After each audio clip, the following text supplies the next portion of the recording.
kept pushing on, but then you went too far. When your ship has sailed and all your dreams are lost, everything is wrong, you feel like it's your fault. Just remember, I will be there for you, baby. Remember, there's nothing out there to get you, don't forget it. When life throws lemons, just call me. Just call me. Just call me.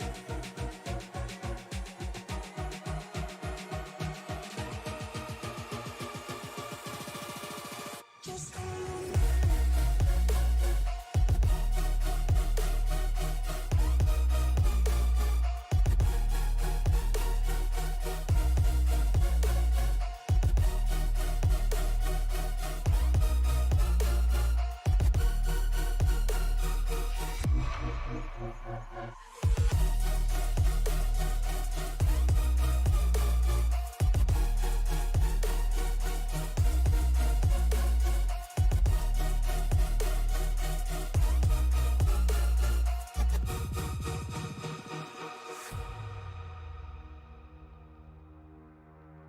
You're stronger now than you ever been. You gotta leave now, it's time to catch the wind.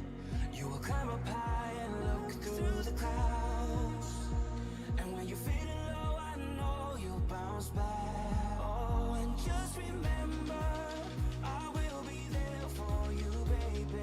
Remember, there's nothing out there to get you, don't forget it. When life throws lemons, just call me. Just call me. Just call me.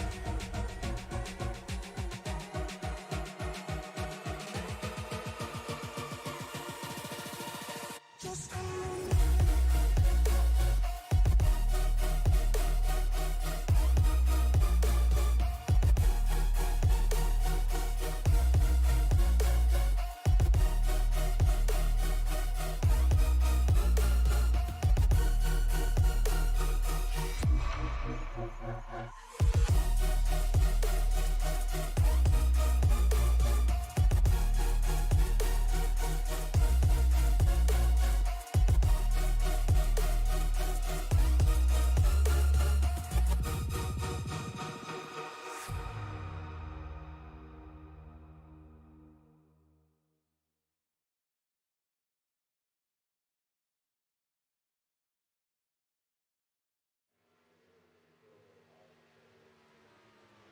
Hello, race fans, and welcome to the Atlanta Motor Speedway. We are live here for the XMS Elite Xfinity Series, season number 19.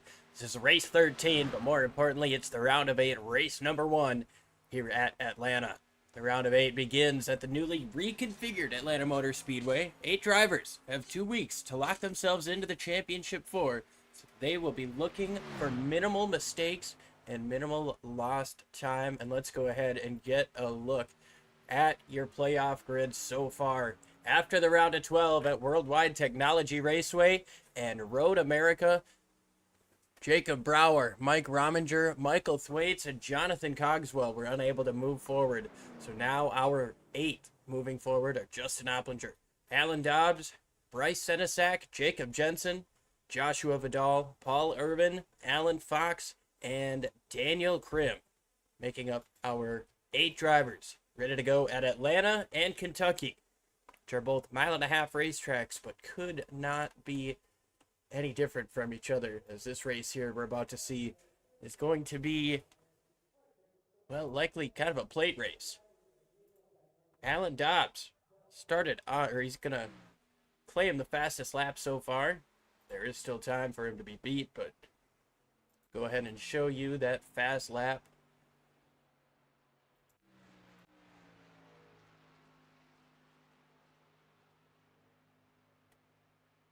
And it is high, wide, and handsome for that 38 machine. You don't really scrub off a whole lot of speed, so you can kind of slide up the racetrack and tends to be the preferred groove. It's tougher to make passes on the inside. You scrub off a little bit more speed. But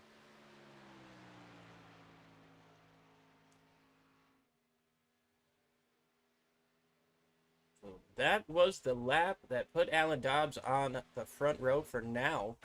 However, Daniel Krim, he's getting out onto the racetrack. Going to try to make a bid for pole here. He's also in this championship hunt.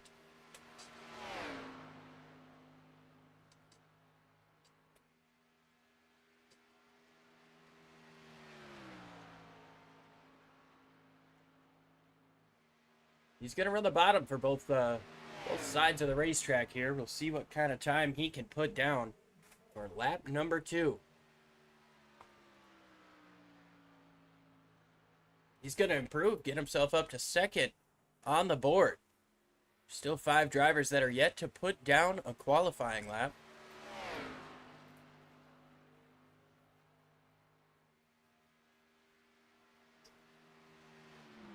Go ahead and show you how qualifying looks so far.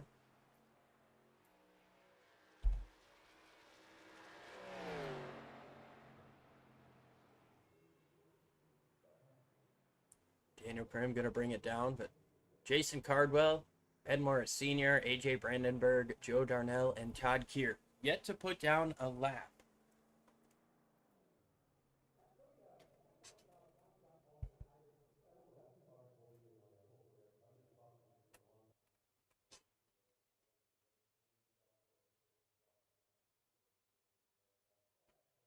Well, qualifying just about finished up here at Atlanta.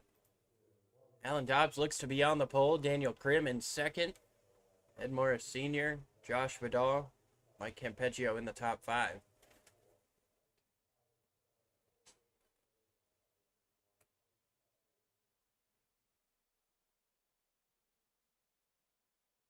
So as this session finishes up, we'll go ahead and get you our accurate starting grid.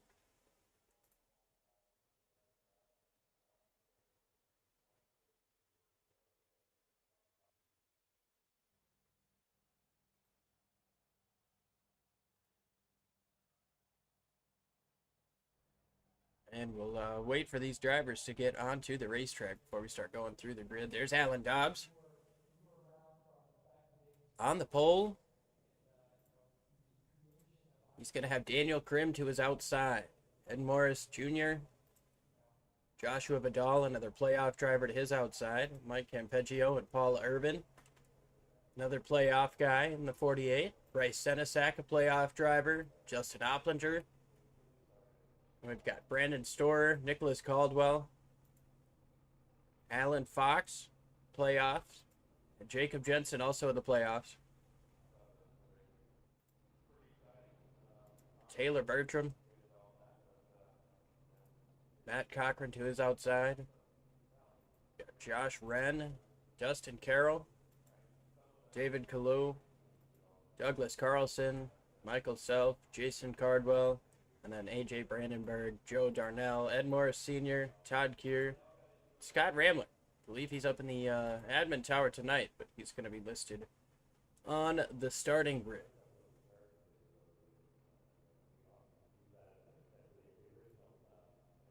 Once again, we'll take a look at that playoff grid here before we get going. Alan Dobbs, start on the pole in this race. He's in that playoff hunt here. Let's go ahead and see if we can get a few words with Alan before they take the green flag.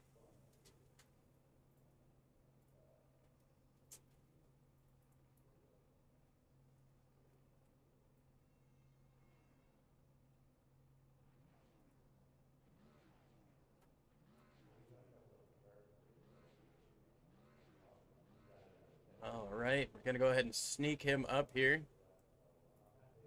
Alan, it's Liam up in the broadcast booth. You got a copy? Not at the moment.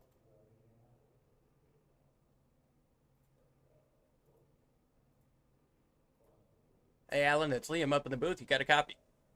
Hey, I got you. What's up, man?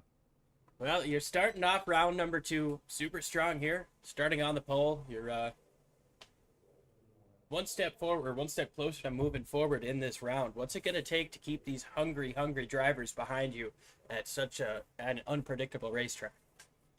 Um, if you have any ideas, you can let me know because I honestly have no clue. The runs here are crazy. It's almost impossible to keep somebody behind you, and if they touch you, you're probably going to wreck. So um, it's just going to be a lot of patience for a long time in this race, just to you know hope we can get to the end and still have a car to have a chance. Your strategy for staying out of trouble, going to try to be stay up front, or are you somebody who likes to fall to the back?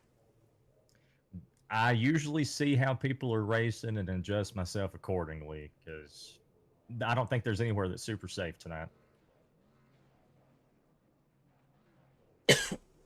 Sorry, sorry there. We'll let you get back, and appreciate you joining us up here. Best of luck. I appreciate you. Apologies for that poorly timed cough there. These guys started rolling. You had to get him out of here and let him get back to his job, which is trying to win a championship here for season number 19 in the XMS Elite Xfinity Series. We are ready for 135 laps here. I believe the stage break is at lap 50, but we're going to double check on that.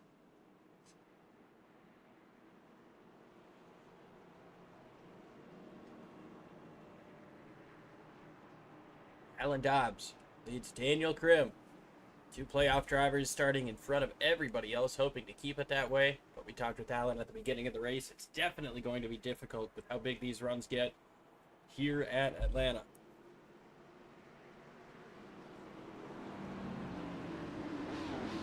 Pace car's about ready to make that hard left turn.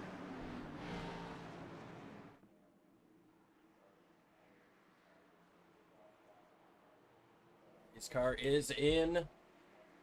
Gotta wait for the starter here, but round number 2 is underway. Green flag, and Alan Dobbs has about half a car length. First row gets away by a couple.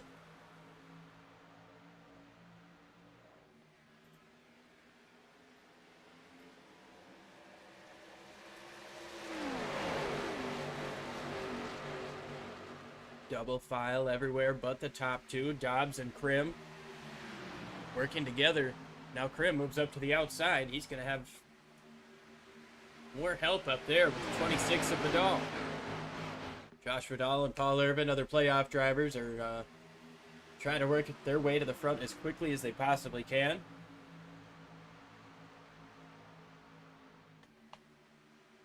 At points on the line for the stages, or for the stage as well.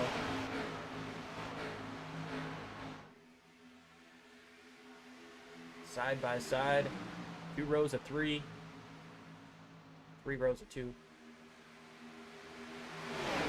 Cam Peggio down there on the bottom, trying to work his way forward. Lost a couple spots from the start. Michael Self from the back of the pack. He's trying to work his way into the top 15. Alan Dobbs goes fastest, and now David Calo with a huge toe. There's a huge run that we were hearing Alan Dobbs talk about in the pre-race. Huge run up onto the outside. Doesn't really have anybody to follow, so he's not, doesn't look like he's pushing super hard. Up front, side by side for the race lead now.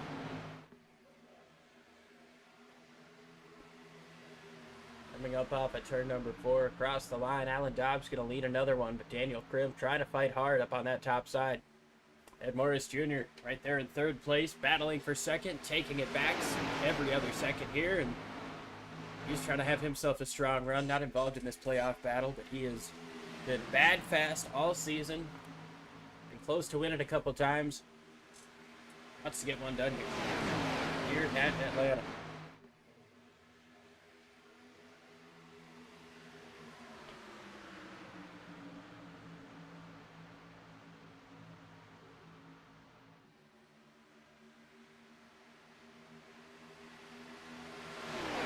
Guys stay side by side, but it doesn't really seem like either lane is getting much of an advantage.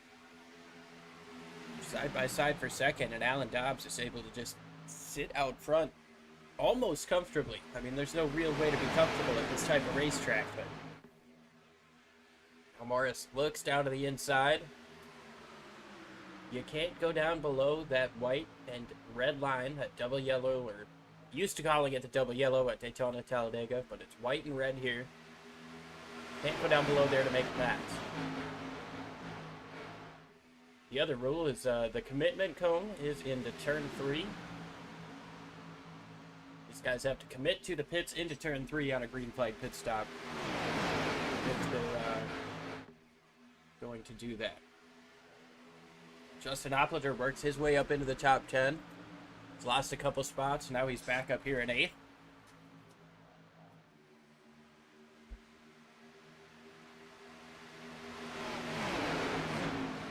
I was incorrect about Scott Ramler being an admin. He is on the racetrack. Lost the draft already. I believe he might have started from the pit lane. AJ Brandenburg just in front of him coming off of the pit lane.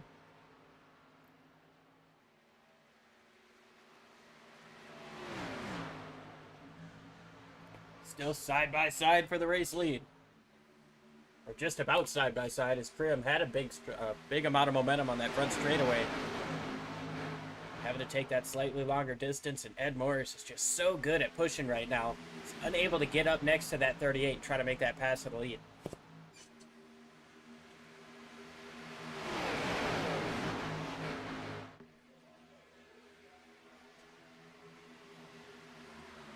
Paul Urban poking down to the bottom a little bit there.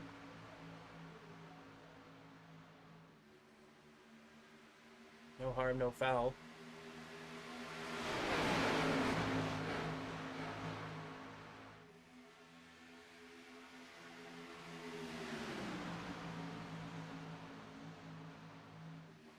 Nine laps of green flag racing going to be complete this time around.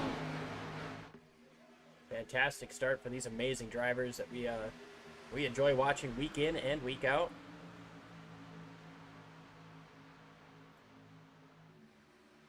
There's Krim with a bit of a run coming up to the top side. Is he going to be able to get it coming up off of turn 2? Is he going to be able to get next to him?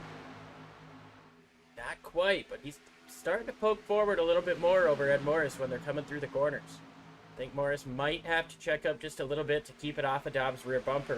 We know how unstable these cars are when you get up on their rear bumpers.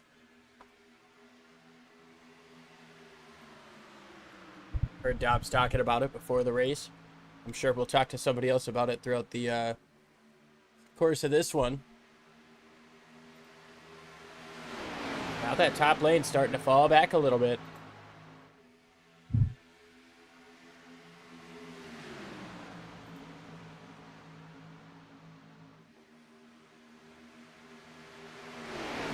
Just to correct myself from earlier, the stage end is lap 45, not on lap 50.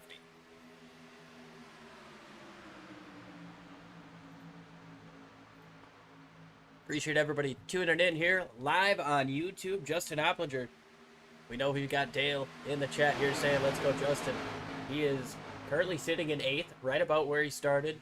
Fell back a few positions and got him back relatively quickly. And that's kind of been the story for a lot of these drivers. Our biggest mover of the race at the moment is David Calo from 17th to 13th. Not often would you think about an Xfinity car at a plate track being tough to pass, but these guys staying relatively gridded up. And they seem content to just kind of let the ebbs and flows of the momentum take them where they need to go.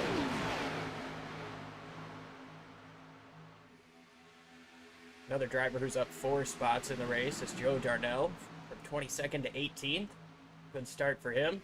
He's just kind of hanging around back here. And right next to Jacob Jensen. Interesting to see him back in 19th place, but, you know, he might just be taking it easy, kind of seeing how things happen in front of him and trying to avoid the wreck that way.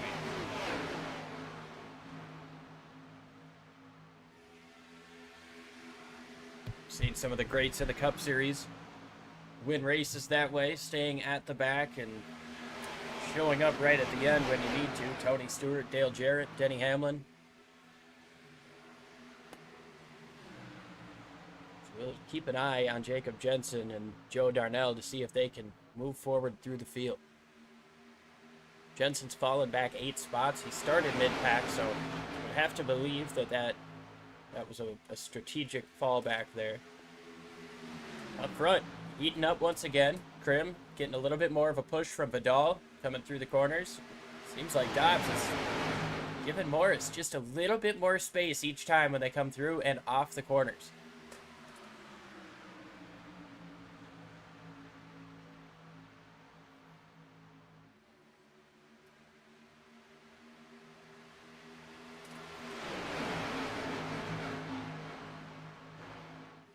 On the back straightaway here on lap number 16 rather. These guys are just flying through this race. We are starting to get a little bit of separation towards the tail end of this pack here. I mean, maybe not so much. Todd Keir and Jason Cardwell. And we've got Ramler still trying to draft with Bradenberg to close in on these guys. But it's going to be a tough ask.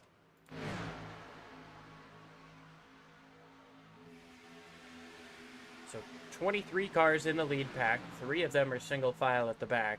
21 of them or 20 of them are double file just up in front of them. Now there's 5 single file at the back here.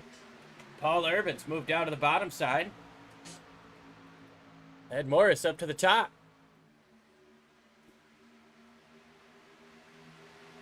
Or rather, Urban just kind of got underneath Morris, and now he's on the inside taking second place away. Daniel Krim is going to fall in behind Ed Morris Jr. up on the top side, try to push him back past.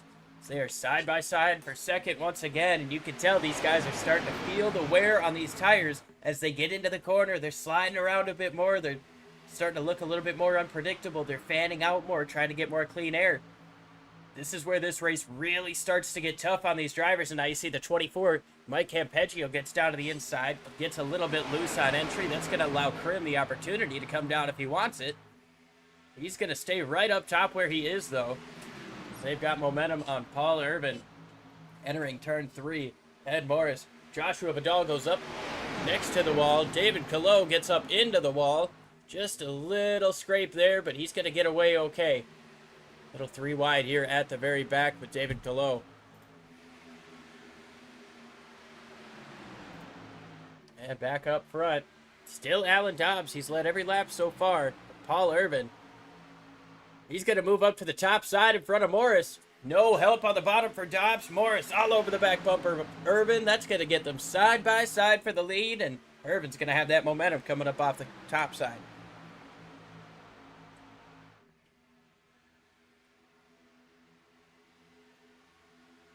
That time by, it was Urban. And I gotta say, the inside lane is really a lot stronger than I expected it to be. I know I talked as we were watching Alan Dobbs' qualifying lap about how the top side was gonna be where you lose less momentum, and maybe that kind of was the case as now Paul Urban jumps down to the bottom. Daniel Krim looks to the middle for 3 wide there. Has to check up just a little bit. Wicked moment there coming up off of turn number 4. Side by side for the lead once again as Alan Dobbs takes the top side. He's got help from Ed Morris, but here comes Campeggio down on the bottom. Oplinger's been able to move himself into the top 5. Bryce Senesac is up here too. Opplinger on the bottom side of 3 wide. There goes Senesac in the middle, and 3 of our playoff guys are 3 wide right now. Campeggio down on the apron.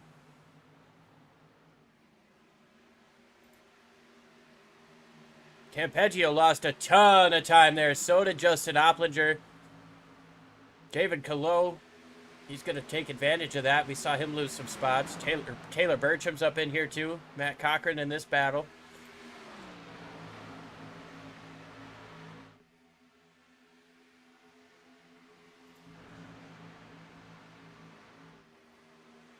Let's go back and see if...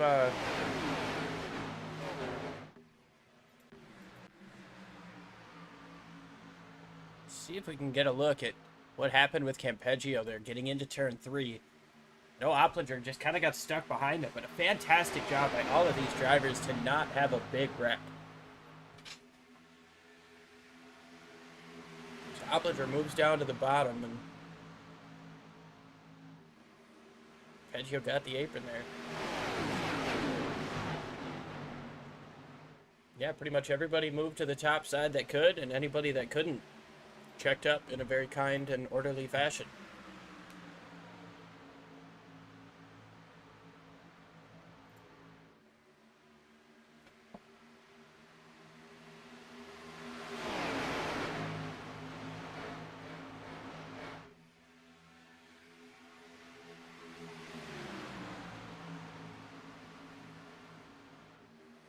Daniel Crim down on the bottom, a little bit loose there.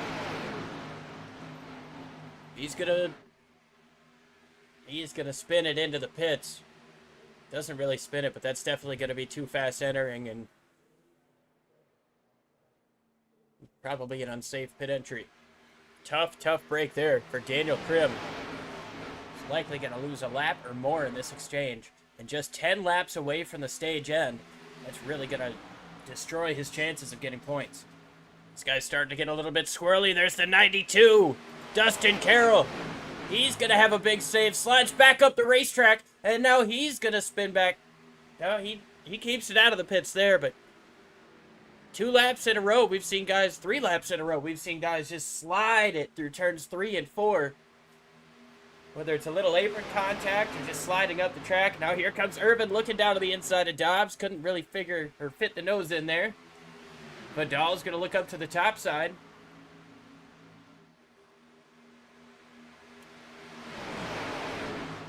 These guys are really skating around. These cars are practically on ice. The grip level will get a little bit better as the sun goes down, but right now these guys are struggling on these tires with 7 laps to go in the stage.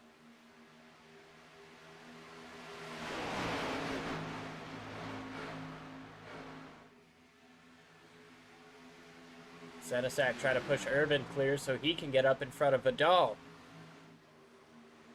Senesac a little bit loose, so is Irvin now. Irvin's going to lose a good amount of time here. Storer gets up into the wall, trying to give everybody space. Mike Campeggio goes around. Big crash here with Taylor Bertram. The caution is out. Oh, here comes a couple more, just try to squeak through. Caution is out for the first time here on lap number 29. I do not think this ends the stage.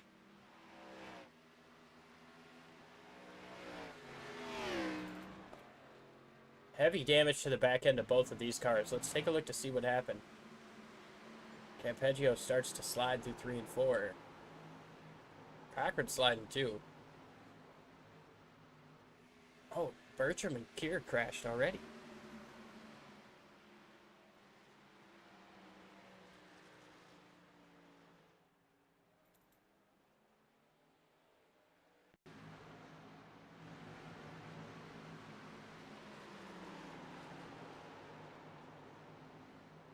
So Bertram started sliding when he saw the smoke in front of him, and looks like Todd Keir didn't really have anywhere to go.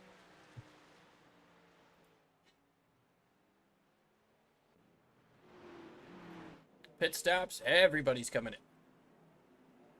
Except for Josh Vidal.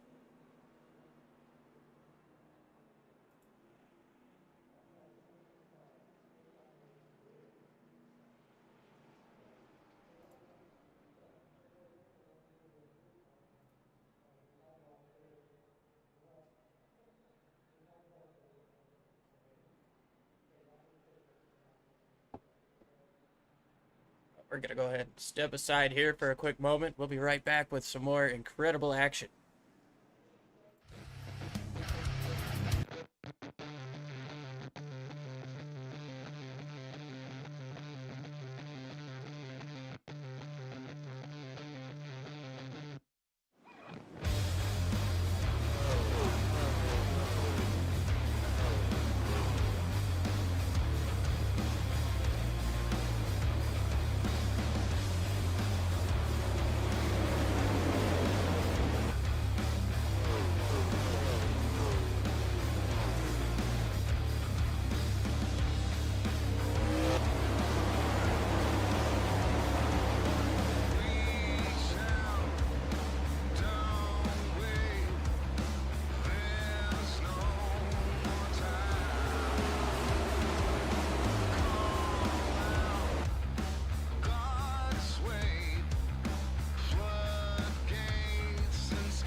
Back live here, getting the restart, so we will have a quick shootout to end the stage.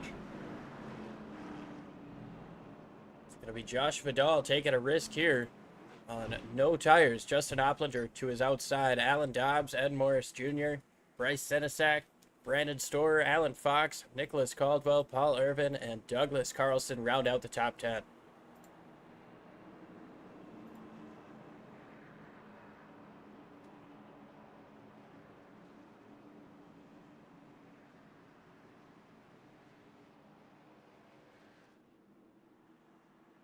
Getting ready for that pace car to make the hard left turn. We will have 2 laps to go until the end of the stage.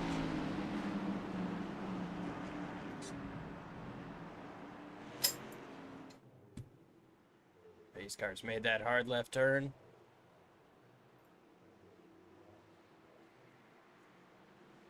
Green flag is in the air, and Vidal waited as long as he could. Dobbs is right on his rear bumper, though, as they move down into turn 1.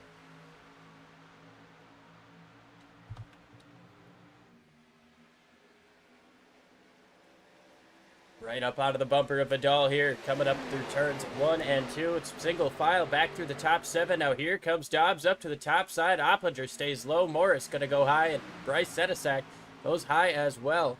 Let's see how that 26 car handles here on the bottom. He's got the older tires. It's going to be advantage 38 coming up off of turn number 4.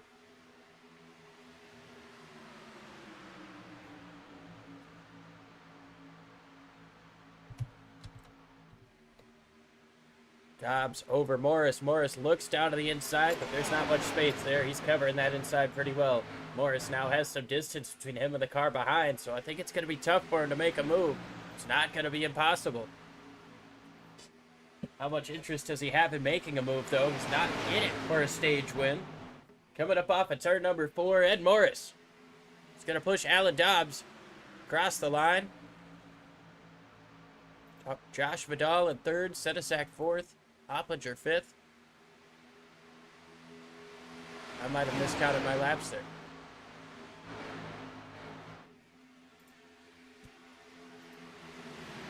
$45. I apologize. So we've got 10 to go in the stage. Alan Dobbs has Ed Morris Jr. pushing him, Justin Opplinger, Nicholas Caldwell, Josh Vidal. Vidal continues to fall back, though. These guys are under caution once again. Scott Rambler with heavy damage.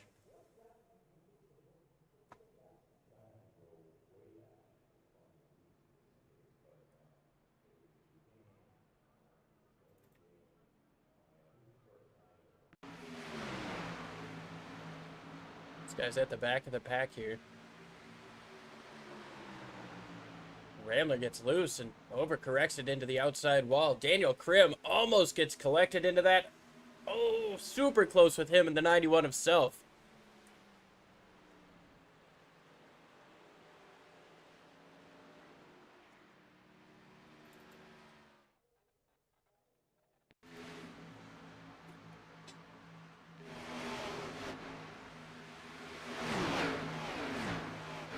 Not sure if there was contact between the 92 and the 57, but there definitely was between the 92 and the 91. Sent him hard into the outside wall.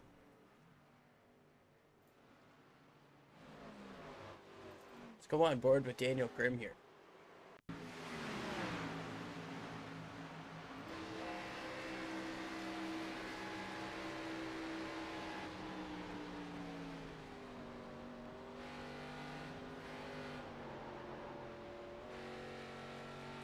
Great heads-up driving there by Daniel. Knowing the 14 was coming up beneath him.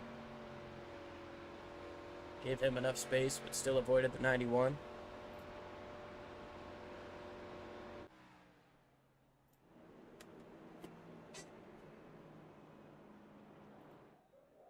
Matt Cochran's in the pits as well. I'm not sure if he's got some damage or if he's just in for some scheduled service there, but...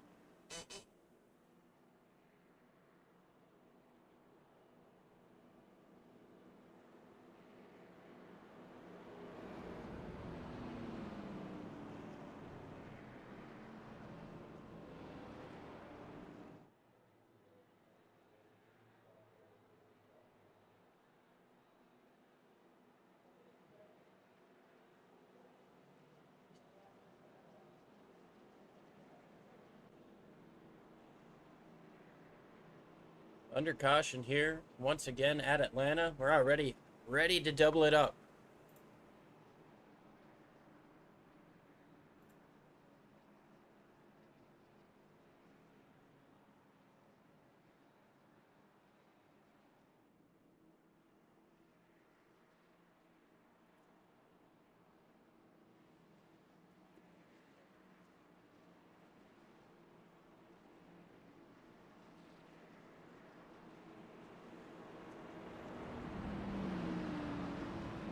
All right, so Ed Morris Jr. on the inside, Alan Dobbs on the outside, Nicholas Caldwell, Justin Opplinger, Bryce Senesac, Joshua Vidal, Alan Fox, Josh Wren, Paul Irvin, and Jacob Jensen.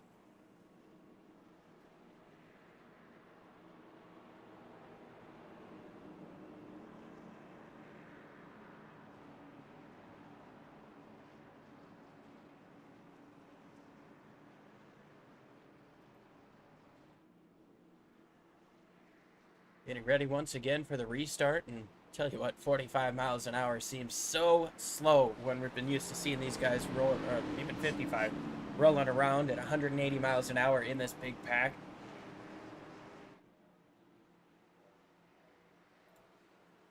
Getting ready for a restart here. This time, I know there's going to be 7 laps to go in the stage, 6 to go. A little bit of tire spin from Ed Morris.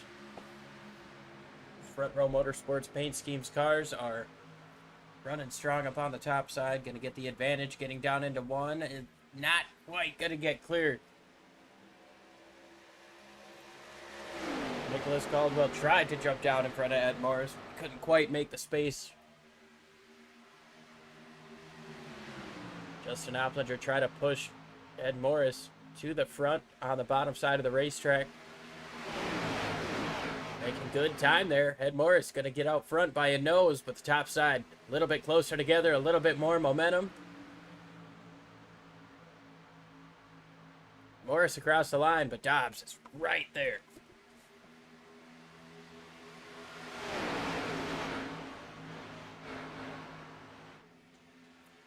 Side by side down the back straightaway. These guys have been all night. A couple of new faces up front. Jacob Jensen, he moved to the back at the beginning of this race. He's back up into the top 10. He's up to 7th place. And Nicholas Caldwell up here. We haven't really called his name much today, but he's up in the top 3 trying to push the 38 out front. Nicholas Caldwell, the team owner, Nicholas Caldwell Racing. A little bit loose there coming up off of turn 2. Keeps it straight. Bryce Senesac had a wiggle with him too. Daniel Cribb just set the fastest lap of the race. He's in a pretty big sucker hole with a tow. He's at the back of this 16 car pack.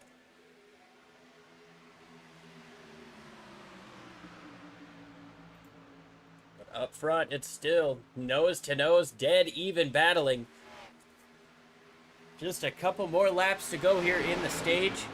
We complete the stage as we come to lap 45.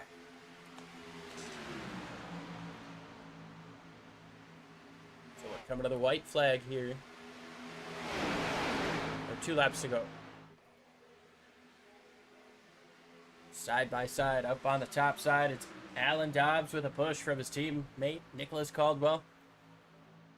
Bryce Senesac is up there as well. Alan Fox. Liam Irving, it's Dave Regal here in the Tony Trapasso Memorial Broadcast booth. And I've got your partner here with you. We've got him all squared away. And, buddy, you don't have to work alone tonight. All right, and Josh Vidal sideways through the middle of the corner. He's going to save it. What a save coming up off of turn number 4. Ow. 1 more lap to go here in stage number 1. You guys picked a great time to join up, and the caution's going to come out. I'll say, I mean, listen, right there, the 26 was all but dirt tracking his way out of 4 and toward the quad oval. What a move from Vidal to keep it off the wall. Yeah, and amazing to keep it out of the rest of the field, too, but came to a stop, and that's essentially what brought out the caution. I thought he was going to be able to drive out of it, but, you know, it was an amazing save that he put together there. And well, yeah, Troy, welcome to the Tony Trapasso Memorial booth. Thank you, sir. Sorry I was late. Hey, no problem. I have been there. We just got done with our league race and tried to jump on over to joining the booth tonight. Well, I appreciate it. You've missed a lot of really great racing so far. These guys have been slipping and sliding once they get about 10 laps on their tires. Yeah, this place is hard on tires. Even it kind of reminds me of the old Atlanta in a way, even though it's a new Atlanta. Once them tires start to go, you're just along for the ride. Yeah, but it's like, I see what you're saying. It's like it's different, but it's the same. Oh yeah, you can't change Atlanta. Everybody's gonna come in and pit here. Ed Morris or Alan Dobbs. Ed Morris. I keep saying Ed first. But Justin Opplinger, Nicholas Caldwell, Bryce Senesac, your top 5. Alan Dobbs, Paul Irvin, Josh Wren, David Calo, and Jacob Jensen, the final driver to get stage points. Very important for his championship fight here. Troy, this is round number 2 of the playoffs. First race of the round of 8, which involves Atlanta and Kentucky next week. Whew. 2 completely different tracks. Yeah, the only thing that's similar about them is the size. Everything else is going to be completely different. Alan Dobbs wins the race off of pit lane. A very uniform run here on the pit lane. Looks like they exited as they came in. Just about, yeah. Dobbs, Morris, Opplinger, Caldwell, Storer, Senesac, Fox, Irvin, Morris, and Wren. Jacob Jensen lost a couple of spots there. Back to 13th.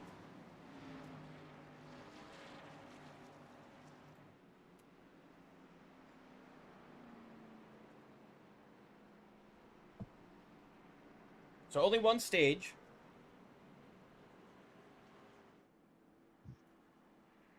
Stage race makes it a completely different way to race a race if you're not used to it. And now we're going to be set up for, should be a roughly 87 lap shootout to the end. And I'm sure these gentlemen, as soon as the caution comes out or something, everybody will be in for them fresh 4 tires.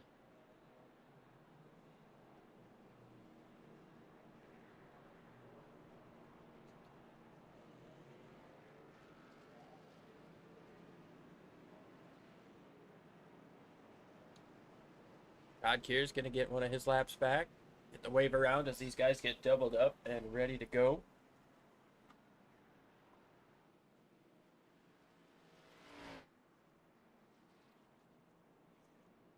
Dobbs sitting there in first place, choosing the outside lane.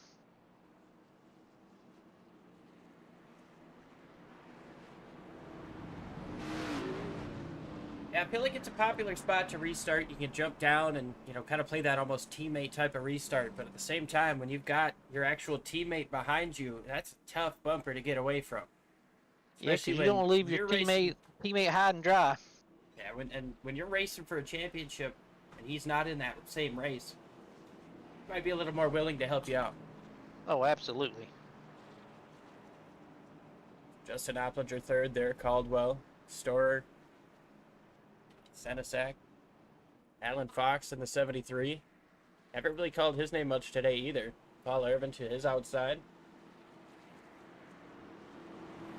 And Morris Sr. and Josh Wren make up the top 10. Pace car makes that hard left turn. Once again, we are ready to rock and rumble for stage 2. 88 laps to the finish. Little wheel spin by Morris on the bottom. Yeah, good jump by Alan Dobbs there with his teammate behind him. And just like you said, Liam, they both jumped down to the inside. Now, they tried to make that move on the last restart. They didn't quite have the space, but this time the execution picture perfect getting into turn 1. Yeah, single file for the first 4 positions. As soon as I say that, the 51 car of Justin Opplinger jumped out to the outside. And Senesac coming to the outside. He's got a big head of steam with a push from Paul Irvin. Wow, They're nice gonna run. try to get up there all by themselves next to Opplinger for 4th place. If they're going to get next to him. Now they're going to get next to Morris. What a run these guys have up on the top. Alan Fox sees it and says, here I come. Hey, Josh Red sees it as well. Yeah, more racers are joining that outside line as it as the 09 of Bryce just made a heck of a run last lap. Yeah, he's side by side for the lead now with push from Paul Irvin. Alan Dobbs is wondering, where did these guys come from? Right on the back bumper of that 09 is the 48 of Paul Irvin.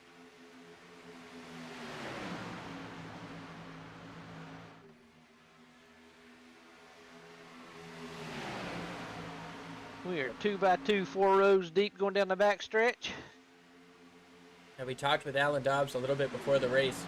He was talking about how sensitive these cars are in the back. You don't want to hit somebody too hard with the, with the bumpers here, because you can really upset that car through the corner. Oh, absolutely. And the 48 has been glued to that 09 car for the last 2 laps. Yeah, he's pushing about as hard as he possibly can without getting into him.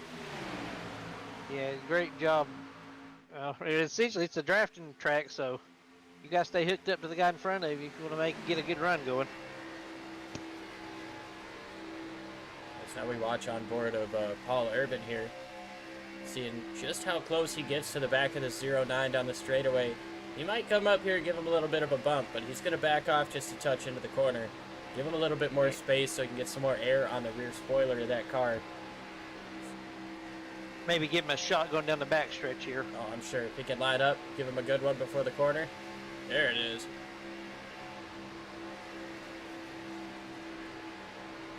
Side by side, 4 rows deep. Outside lane seems to just have a little bit more momentum every time they come across the start-finish line. Now, Sedisak jumps down to the bottom side. Jumps down. Got a little bit loose there, but he's going to be able to get back down to the bottom. Leaves Paul Irvin up there to dry. Oh, Dobbs looks to the inside of Sedisak there. Probably had to check up to avoid a little bit of contact there, but Yep. Sedisak is trying to play both lanes now, trying to play the Pied Piper like Dale Jr., Oh, and he's going to get split 3 wide. Oh, they can put him in the sucker hole going into 1 here.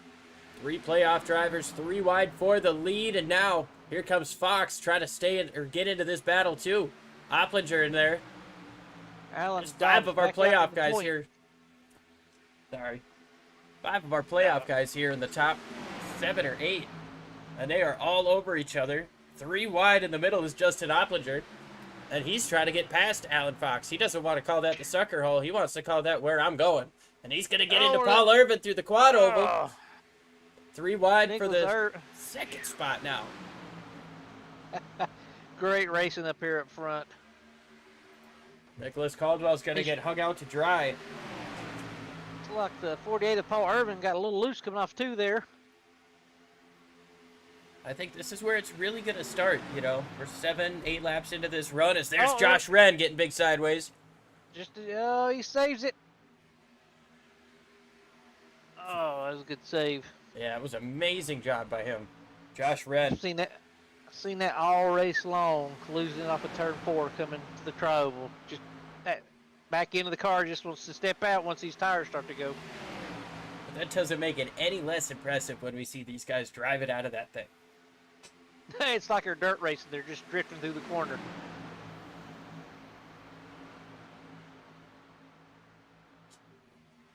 These racers are racing like it's the last lap. Or like there's rain on the way, but I know for a fact there isn't. Yeah, we don't have the rain tires yet in the Oval Series. Dobbs is really trying to push up as much as he can to disrupt the airflow on that outside lane. Sedisak is all over the back bumper of that 38. These guys are racing hard. Sedisak he's been aggressive so far. We saw when he got the lead, he was trying to block as much as he could to hold on to that lead. Now he's pushing 38. 51 looked to make it 3 wide in the tri-oval for a second. Thought better of it. You know, he's not scared of it. Seen him do that a couple times, and just like the 09, this is where that aggression level is going to heat up.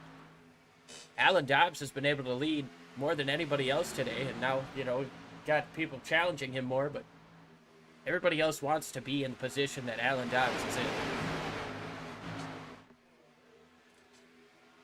Well, looks like the 51's blinking a little bit and having some issues. Yeah, might have been a momentary lapse there. Looked like he was going to try to go 3 wide in the middle. Not sure if that was a result of that or if that was just not there. But that outside lane lost a ton of momentum with that. Yeah, Alan Dobbs. But there goes Bryce Sinesack up to the top high line again. See if Paul Irving can push him back to the lead. Yeah, Sinesack got some momentum up there. Not going to be able to lead this lap, but gets the nose out front shortly after the line. Takes that wider arc. 48 can push the 09. Yeah, we were just watching that a little while ago. We know these two can work together. And it makes you feel good as a racer. Somebody can push you hard and not upset your car too much. You trust that guy that's pushing you. I can absolutely agree with that. I mean, just based off of what we've seen, I would feel pretty good if I saw that 48 Ally Chevy behind me. Oh, absolutely. I would too. Same with that 7. He looks pretty good. Nicholas Caldwell, he was pushing pretty good. This is an incredibly talented group of drivers. And, you know, this race especially, I feel, is showing so much of what they're capable of. I mean, amazing saves throughout the corners. There's been fantastic wreck avoidances. We're just about halfway, too. We're about 6 laps short of halfway, so we've still got a whole other half a race to go. It's Taylor Bertram. He's down on the inside. They're going to have to get around him. Oh, Caldwell gets into the back of Bertram. Oh! Bertram sideways down on the bottom. Can he keep it down there? Hold it. He hangs on. Wow, these. And everybody else drives through. Cars. Wow, what a save.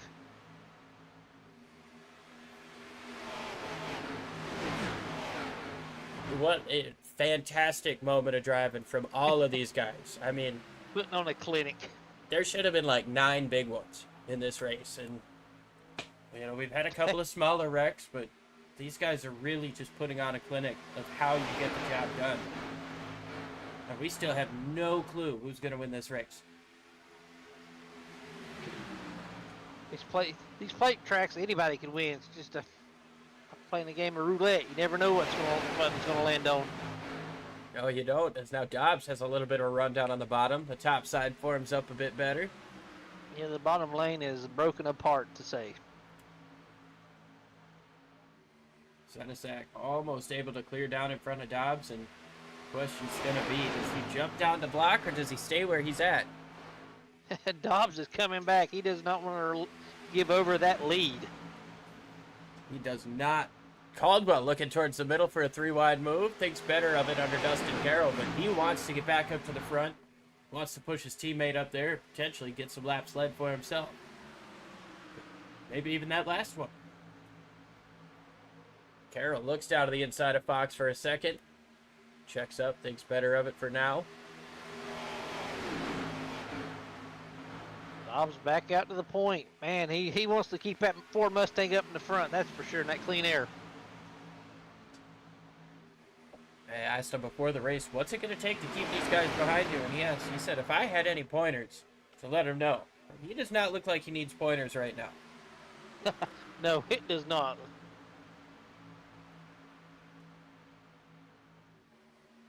The 09 Cynic tries to make a move on Dobbs on the outside now. He just has not, the outside line has not been able to get that good run coming off the corners to make that pass happen. Now they're going to have to, I think they're going to have to work pretty hard at it now. They're getting to about 20 laps on these tires. They're going to start scrubbing off more speed throughout the corners, and I think whoever's going to be able to keep that wheel straighter in front of both of these lines is going to be the one to benefit. Absolutely, because you know these cars are a handful now. With the grip going away.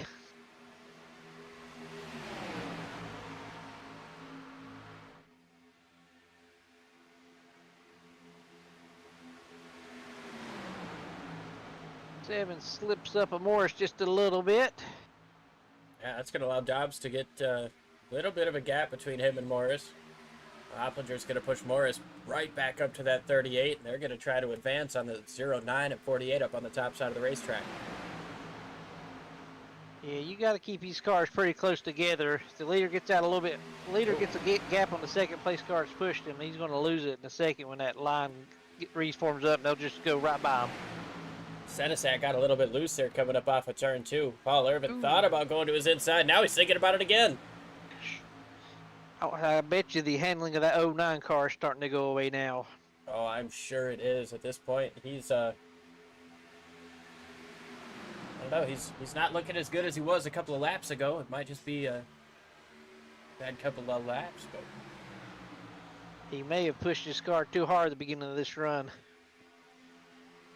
yeah, I mean, you talked about it. This place definitely still does wear out the tires. I know it's a newer surface, but the way that they built it, it's more of a...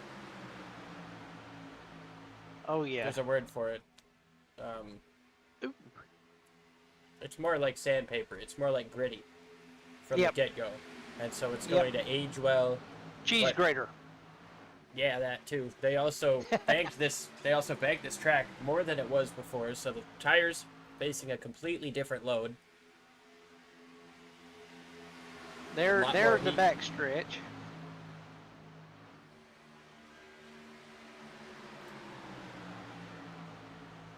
The good thing is it still has the old characteristics of the old Atlanta. Yeah, you're just, right up everybody's bumpers. Things have kind of calmed down up front now. Yeah, but Irvin is still trying to find a way around Senesac. Can't find a hole yet. Now he's going to jump down in front of the 89. Caldwell gets loose down there as he looks out of the inside of the 8 of Joe Darnell. It's going to be for 4th place, coming up off of turn number 4. Yep, Joe's going to lead that outside line for a little bit, it looks like.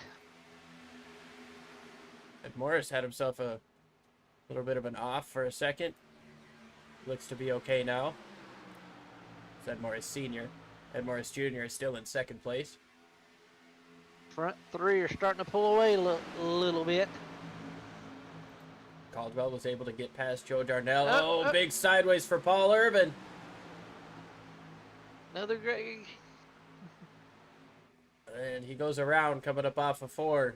It's in the grass though. No caution. Still going. He's gonna drive it out of there. Gets into the grass so they don't bring out the caution. No caution. He's back on the track, so good save. Definitely a good save, but not what you wanted to have happen for your playoff hopes here in the 2nd stage. Still got time to recover, but we're past halfway at this point. You don't want to start the 2nd round of the playoffs in the hole either out of the first race. It has to change your way you race the next race after this, so hopefully you can recover from this. Well, another big loose moment there from Nicholas Caldwell. Seemed like he had a lot of momentum down the front straightaway. Tried to move to the outside of the top 3, but rear tires didn't really want to let him do that as quickly as he wanted to. They did not, did they?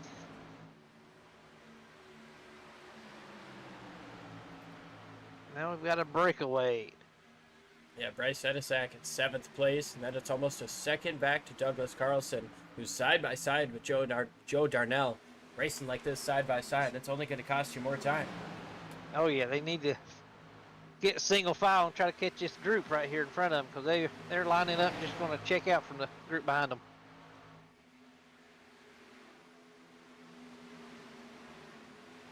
We've also got that 89 out there.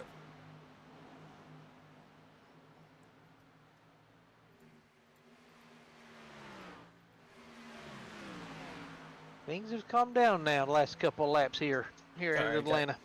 Confused there because his car says Tuttle. That might be a mistake on my part. We'll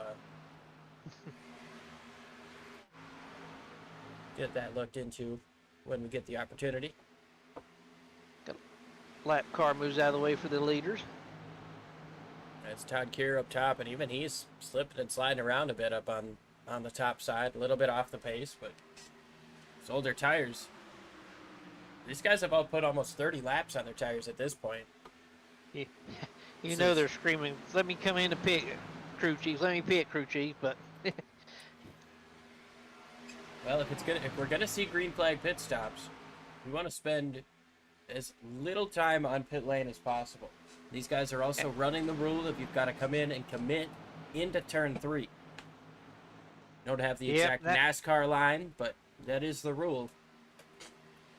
It makes a whole new dynamic to the race here as well when you've got to enter in turn 3. So hopefully these drivers can keep it in line when they enter them. But I don't think I could do it myself, not without a couple times practicing it.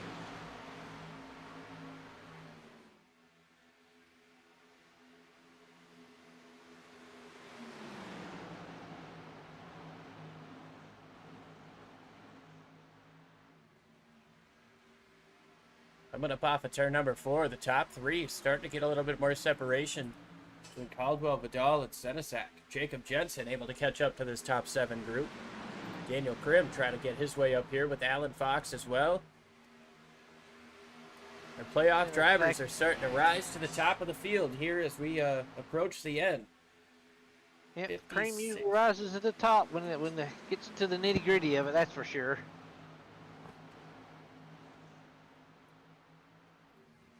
Alan Dobbs in the race lead. Ed Morris Jr. in second, not in the playoffs. Opplinger, he's a playoff driver, and then Caldwell, he's not. And we've got Vidal, Jensen, Senesac, Krim, and Fox, all up in the top 9.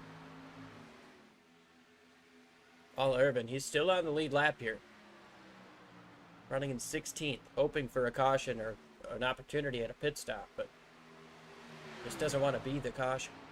No, he does not. So he's about 22 seconds behind our leader here.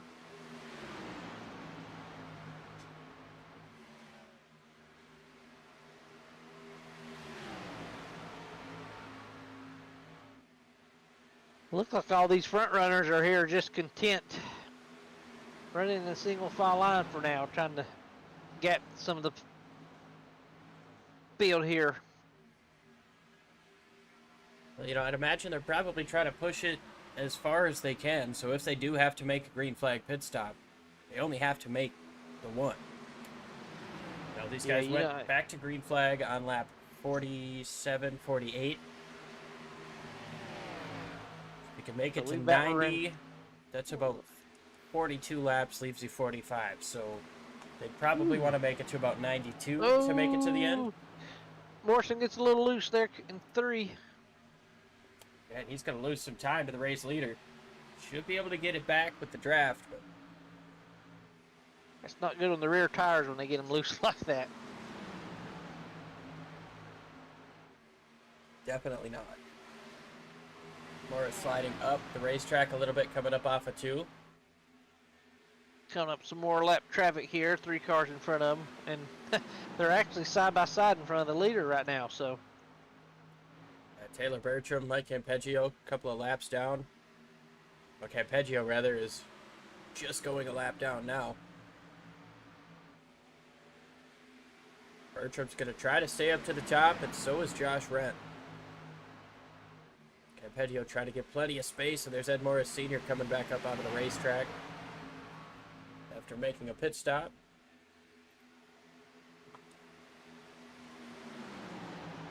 So we got about 50 laps to go here. Come to lap 85.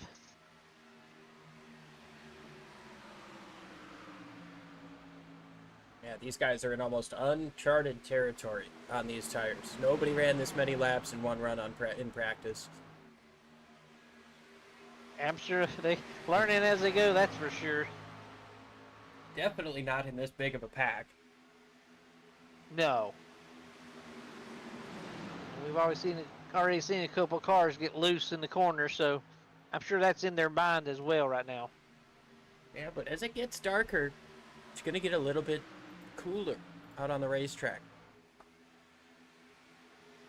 Yep, and the Current track cooler racetrack brings up the speeds too, so, and that'll bring up more tire wear. Yeah, current racetrack temperature is about 94 degrees. You still have some sunlight on the back. Turns 1 and 2 are in complete shade. Up the racetrack goes Nicholas Caldwell right in front of Joshua Vidal. Ooh, Jacob Jensen's going to get down low and be able to take advantage of both of them. that could have been bad for both of them drivers and the drivers behind them. Good Josh job Renz. from Vidal for not running over him. Josh Red is side by side with Josh Vidal. Not where Josh wants him. And Senesac is going to try to help push him past the lap car of Josh Wren. But Wren's up here fighting. The next lap car that these guys passed, David Colo. Look, Morris is going on the outside of Dobbs here with the help of Justin in the 51. And then Justin peeks on the inside of Morris going to turn 1.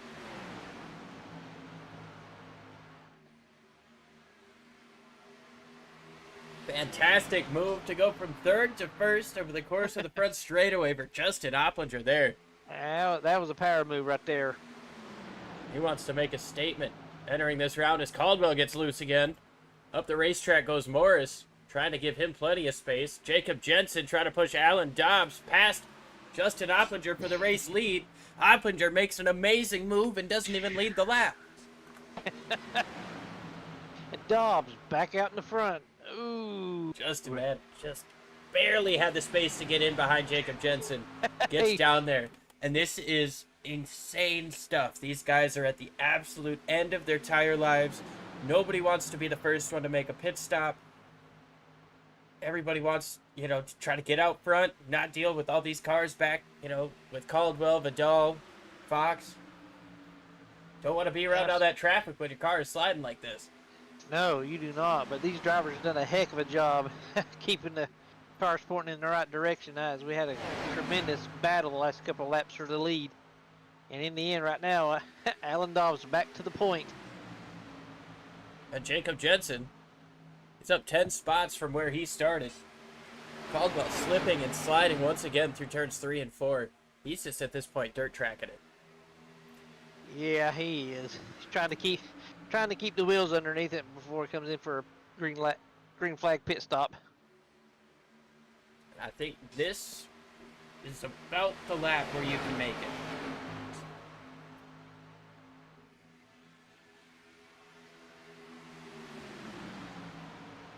Yeah, like you said earlier, everybody pitted at lap 45, so they're pushing 50 laps on this set of tires here. So Yeah, I ran, I believe, 2 caution laps there. But yeah, I've got to assume these guys are coming into pit very soon. if I'm at my number, I'm pitting the next lap.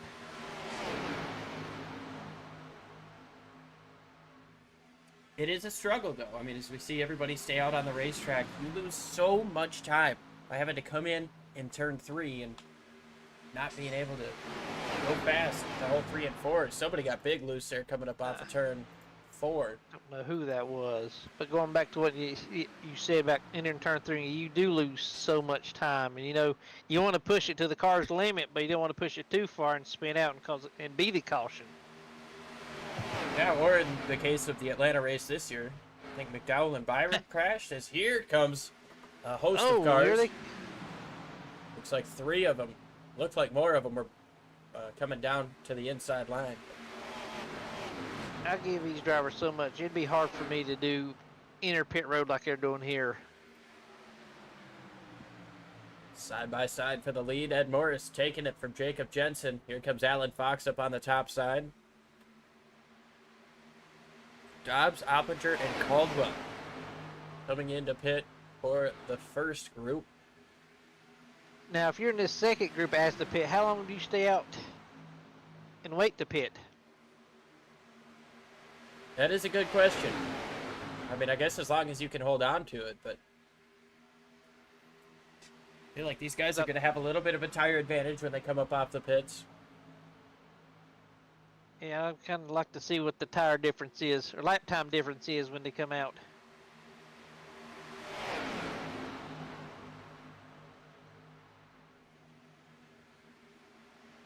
Here comes Morris, See the- Jensen, Vidal. Here they come. Senesac's coming too. Ren's going to spin it. Oh,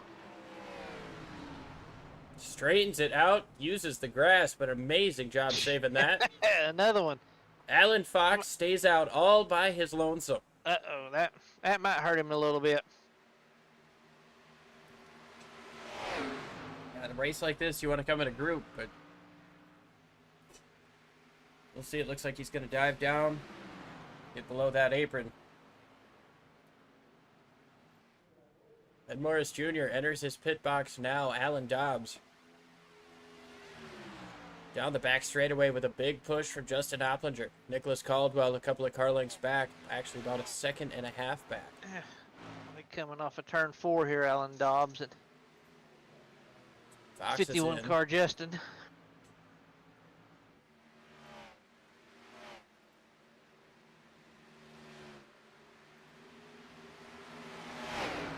Here comes Dobbs and Opplinger for the lead. See how far back Ed Morris is going to be. It's already a second and a half. Nicholas Caldwell's gotten around Jacob Jensen. These three should be able to get together. Caldwell not going to help Morris here. No, he is not.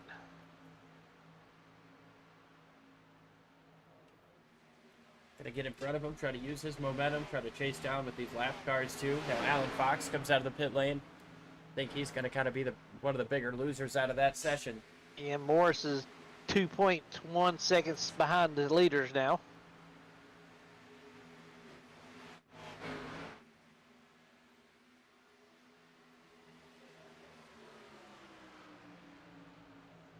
Alan Dobbs jumps up into the race lead over Caldwell, or Opplinger, then Caldwell, Morris, Jensen, Fox, Senesac, Krim, Storer, and Vidal. Clean and green Justin, sorry, go ahead. I was going to say clean and green through the pit cycle, which is great for pretty much everybody but Paul Urban, who's probably hoping for a caution there after his slide coming up off of turn 4. I've seen Allen's gained 2 positions from the start of the race. Justin has gained 19, so right now he's the biggest mover of the race. Jacob Jensen with his fastest lap of the race, the 30.8. Yeah, that's the fastest lap of the entire race. He's chasing down this whole pack that is all together now. It didn't take long for them to get together again, did it? No, not at all. Alan Fox and Bryce Senesac going to try to chase these guys down. Daniel Krim, 4.5 seconds back. Along with Josh Vidal, those guys didn't have the best cycle on pit lane.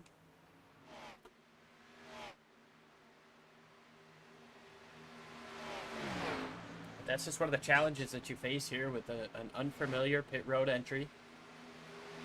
Oh, absolutely. It's probably one of the biggest challenges of this race is that pit entry. And I'm sure there was not a lot of people that were expecting to see green flag pit stops here. No, most of the times, no. You usually pit under caution, so I'm sure everybody was on pins and needles when they actually had to make that green flag pit stop. As the 34 of Nicholas Caldwell trying to make some moves on the outside now, getting a push from Ed Morris Jr. Going to be side by side with his teammate for the race lead. Coming through turns 3 and 4, and it looks like Senesac and Fox are able to actually chase these guys down. Yeah, they've cut that 2-second gap to about 6 car lengths. Alan Fox with the fastest lap of the race, a 30.69. Bryce Sinek had exact same lap time as him as well. And Senesac that 09. 09 sponsored paid scheme. Yeah, these guys are knowing it's about to the end of the race, so they got to start making their moves now. But at the same time, do you push it too hard or you conserve them tires? Because Dobbs is going to be a hard gentleman to pass coming towards the end of this race. He definitely is, and I think he's got the advantage of having clean air out front. Oh, yeah, clean air is king. Oh, Opplinger looking down to the inside. There's going to be contact. Wow. Opplinger still down there.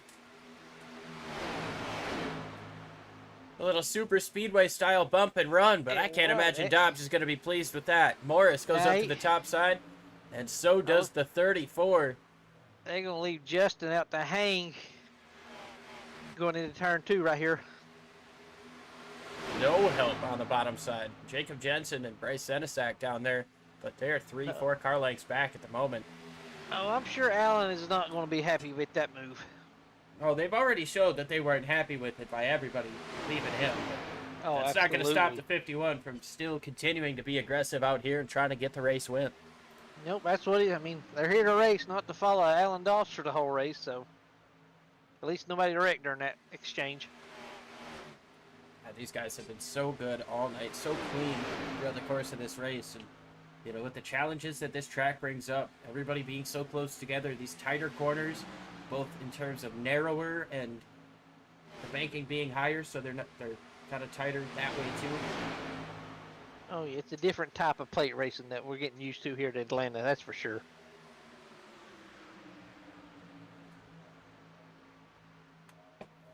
Yeah, it's probably not going to be this way forever, but it is one hell of a show. Yeah, it is. I hope it's the only track, mile-and-a-half track that's like this, but something tells me it will not be.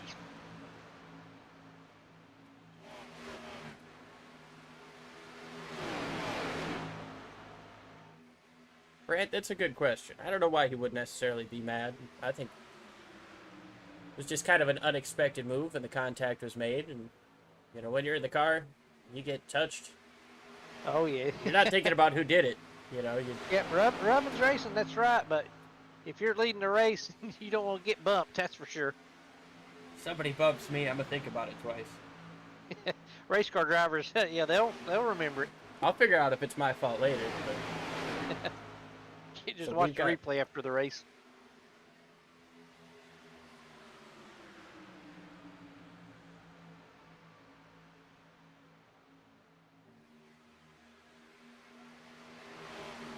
that is Everybody's possible. minding their P's and Q's right now.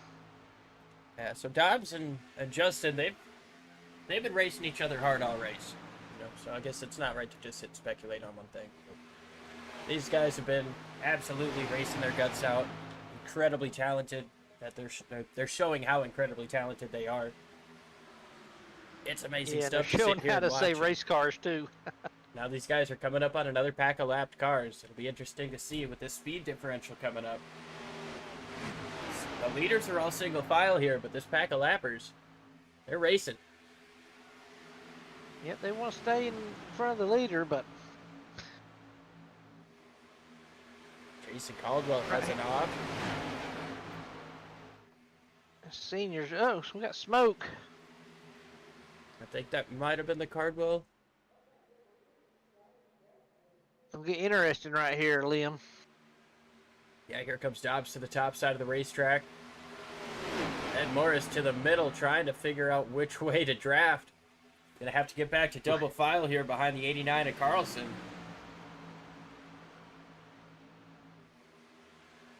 Can't blame these cars for trying to stay out in front of the leader either. And right No, there's the 48 of Paul Irvin as well.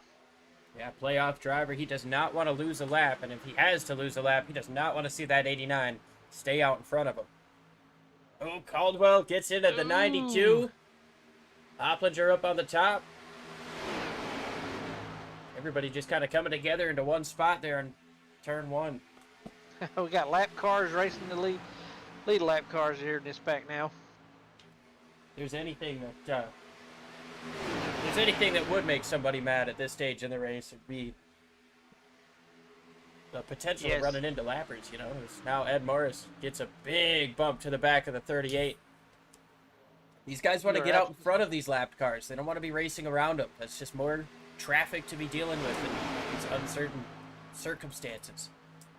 Yep, more chances for an incident to happen as well, so.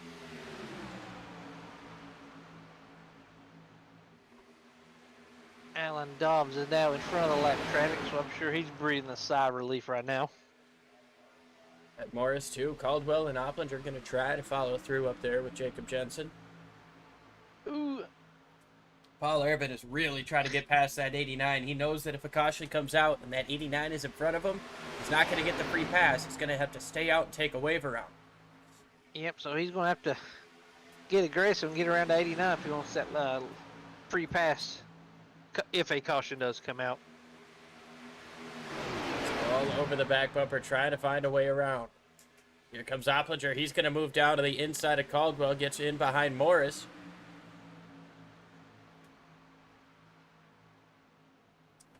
Let's allow that 89 to get a little bit more of a draft, but he's kind of slipping and sliding. Jensen moves down in front of him. Bryce Senesac going to try to get down as well. Him and Caldwell both down in front of the 89. We have the top 7 separated by 0.6 of a second here, so business is about to pick up. Alan Fox trying to get clear. He's going to get down. Daniel Krim is still 12 seconds behind the lead pack, but all 7 of your lead lap drivers in this initial pack have gotten past the lapped cars. 34 on the inside of the 64 car. As Caldwell goes in inside of Jensen here.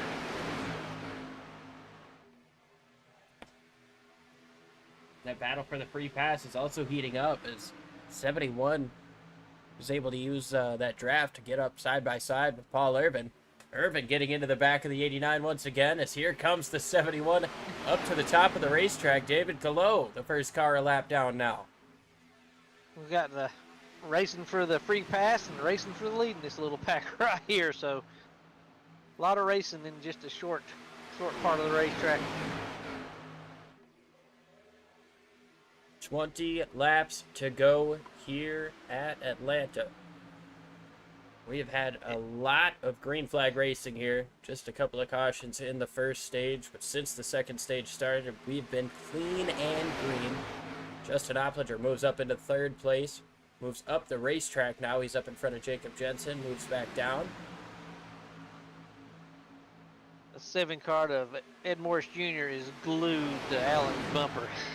He does not want to see him. No space between that bumper and his front of his car.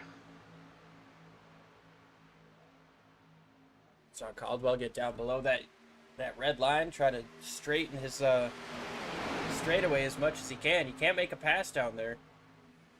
So Opplinger jumps up to the top side. He might not have wanted to. No, I think his car took him up there, but I don't know if it has a block or not, but again, he's sliding up the racetrack a little bit. He's trying to get in front of that 64 of Jacob Jensen's car. Don't know if he's blocking or what, but you got to do what you got to do right now to win. Yeah, less than 20 to go right now. This race has absolutely flown by us. Got 17 laps to go here at Atlanta. Dobbs starting to get half a lane up. Morris trying to move up to the outside. Falls back in line. This is where you start kind of, making little shimmies like that, Figure out if somebody's going to react to you moving or if they're just going to leave you out to dry.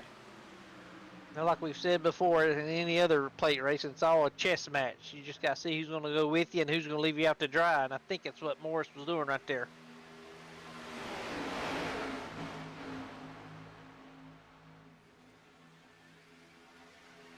This is where the chess match really begins. This is where you start to set up your long-term moves. If it's possible to just get next to the leader and race him for the next 15 laps, like you've seen maybe Brad Kozlowski and Joey Logano did a couple years ago. Oh, absolutely. Or if you're Ed Morris, you want to try to keep everybody behind you except for maybe one guy close enough to help you push past. Yeah, but you don't want to make your move until the last lap.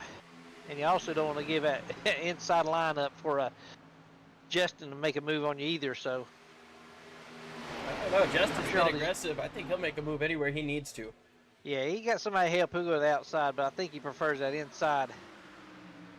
Morris. There we go. Moves up to the top side. I'm not sure if he wanted to there. He's going to run out of space to get down. Now Opplinger gets next to him. Opplinger slides up the racetrack a little bit, has to fall in behind Morris. These cars really starting to tighten up. And Senesac all over Opplinger, into the wall they go. Oh, they save it. I think Senesac tagged the wall a little bit there. If Opplinger didn't, I would be shocked. But everybody gets through once again. Good save by Morris. Morris gives Dobbs a bump going into the corner through the tri-oval. This guy's starting to slip and slide more. You can see Morris losing the rear just a little bit. Opplinger trying to give him everything in terms of packing air on his rear bumper. Slide him up the racetrack. Make him make a mistake. Oh yeah, you can't afford to make a mistake now with 13 laps to go. You've got to be on your top of your game right now. And Morris, he might be backing up to try to get this run so he can try to control this race. Looks down to the inside. Stays in behind him. He's down there just a little bit every lap. He's showing the nose. I think he's going to try to pull a cold trickle potentially. He always passes on the inside. And he shoots up to the outside. Ed Morris sitting in second place behind Dobbs. Dobbs has been the dominant driver all day. If you can be dominant at a plate style of racetrack. He has led the most. He's been out front. He won the first stage. And his car seems to work high or low, which is, you know, what makes for a good race when your car can work high or low. So he can make moves anywhere on this racetrack. Definitely looks that way. Zedesak and Jensen side by side. Gonna get a run on Caldwell here through turn 4. Zedesak trying to take away 4th place. He's committed to the outside line. I'll give him that. 10 laps to go here at Atlanta. Opplinger moves up to the outside. I think Morris might have got a little bit loose. Opplinger falls back to the inside. Ooh. A little bit of a door bang there between Caldwell and Zedesak. All is A-okay. They might touch again in turn 3. They got real close there, but kept it off of each other on entry. Yeah, they got close there. Zedesak keeps looking on the outside coming off forward past couple of laps. I don't know if that's where his car's taking him or what, but he better be careful because that 34 car of Nicholas Caldwell was looking on his inside.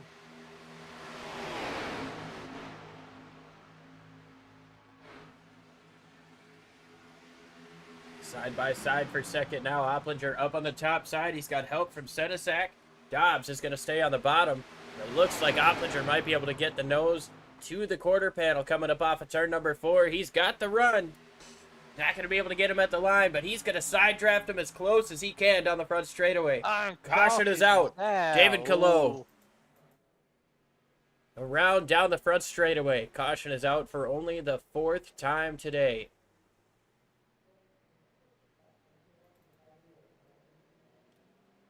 The 71 of David Kiloff lost it.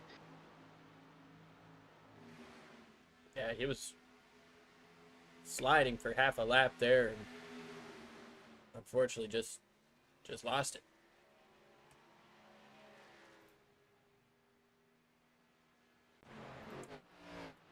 Well, with the racing being as amazing as it has been all day, and this being only our 4th caution of the day, we haven't had the chance to pay very many bills. So, we're going to do that real quick and get right back with you guys for an incredible finish here at Atlanta.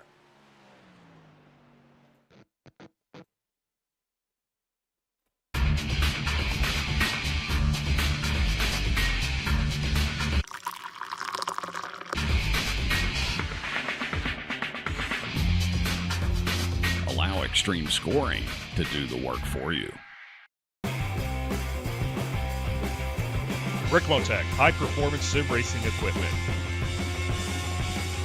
Whether you're just looking to have fun, train for race day, or become a serious esports competitor, Rickmotech has you covered. Hundreds of name brand parts. Support from experts that love sim racing. Trusted by the pros. There's only one place to go, rickmotech.com.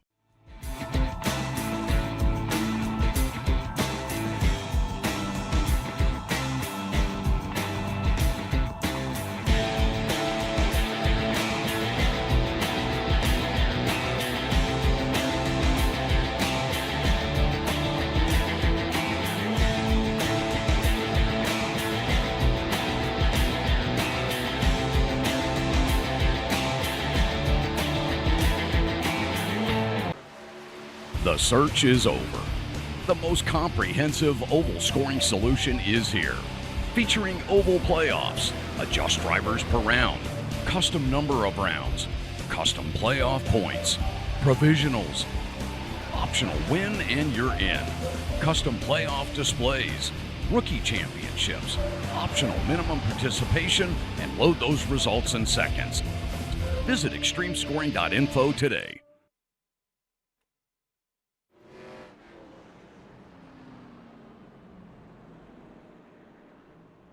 Back live here, 6 laps to go at Atlanta Motor Speedway. Justin Opplinger stayed out. Ed Morris Jr. elected to take 2 tires along with Bryce Senesack and Alan Fox. Alan Dobbs is back in 5th place after leading coming out of the pit lane. Nicholas Caldwell, then Jacob Jensen, Daniel Krim, Joshua Vidal, and Brandon Storer make up the top 10. David Calo brought out the caution, so he could not get the free pass. Paul Irvin was able to get it. Yeah, he's just double checking to make sure he didn't have to take a waiver round, but he was able to come in pit this time. He's going to restart 13th. Better late than never. That 48 car must be thinking. Going to try to get himself up into the top 10, maybe even up out of the podium here. And who knows, with the pit strategy we have up front, we might have another caution come out. We got no tires, 2 tires, and all 4 tires, so this should be good end of the race here. It is absolutely going to be a blast. These drivers have put on an amazing show all day, and I almost don't want it to end. And you just enjoy races like that, too. These guys trading the lead back and forth, trading positions, different strategy, amazing saves. Probably like 15 instances in this race where there should have been a crash and wasn't. Yeah, these drivers are putting on a good show.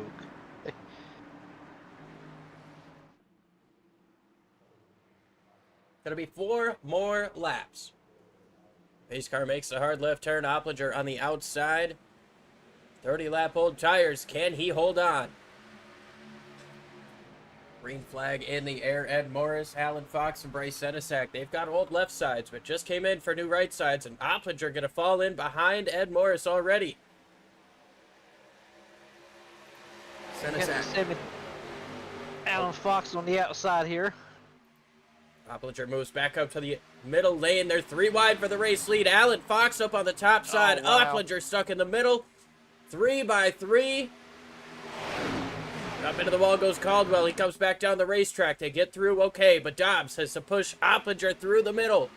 Opplinger's going to lead that lap. Senesack is pushing the 7 of Morris on the bottom. Opplinger gets loose on corner entry. Dobbs is going to try to move to the outside and put him 3 wide for the race lead once again. Loose is Opplinger as he slides up the racetrack. He's able to get down in front of Bryce Senesack, though, and now Nicholas Caldwell's looking to the inside 3 wide. Shoo, that was close. Tried to go middle 3. Almost got into his teammate there, but was able to fall back in line. 2 to go, but the caution's going to come out. Out again.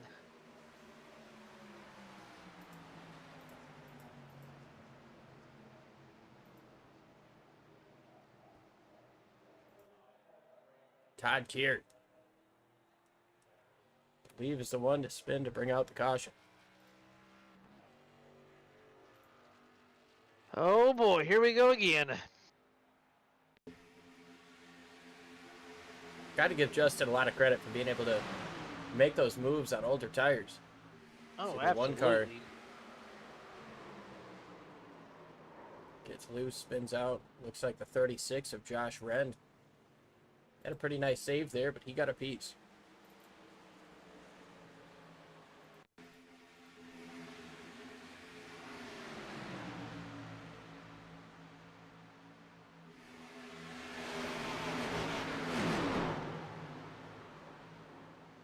Just got into the side of Calo there and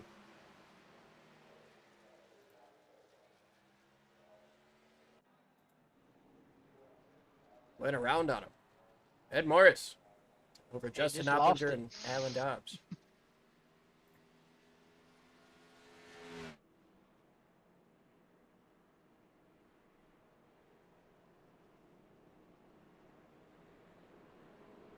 Last week at Road America definitely was a thriller. I don't know if it's necessarily teammate blocking there. I mean, 34 and 38, they both drive for the Nicholas Caldwell team, and they've been racing each other pretty hard. Looked like Caldwell was going to try to put him 3 wide there for a moment before that caution came out. Because Alan Dobbs is on the outside looking for that lead again, so. The 7 is not racing for the championship. I'd like to believe I've got the paint scheme software figured out properly, but if there are any issues, please let me know.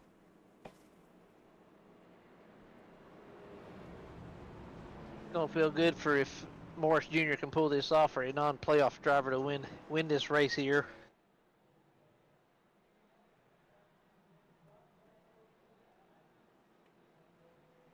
Yeah, you always love to play spoiler in that sense.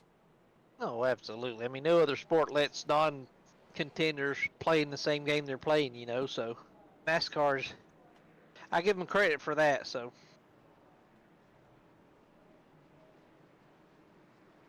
Yeah, say what you will about the playoffs, but I always love a good upset.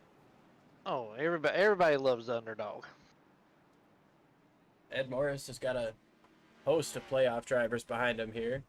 Alan Dobbs in second, Justin Opplinger in third, Bryce Senesack in fifth, Josh Vidal in sixth, Jacob Jensen, Alan Fox, and Daniel Krim and Paul Irvin. Morris elected to take the inside line this time. It seemed to work well for him last time. But now Alan Dobbs, the first car on 4 tires. We'll see what kind of an advantage this gives him. You know, I think it gives him a huge advantage, but, you know, we'll just have to see how this plays out.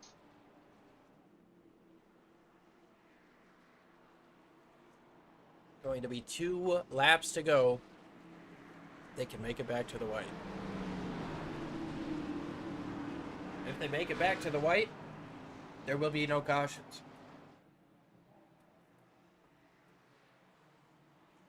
Pace car makes that hard left turn once again. Ed Morris, Alan Dobbs on the front row.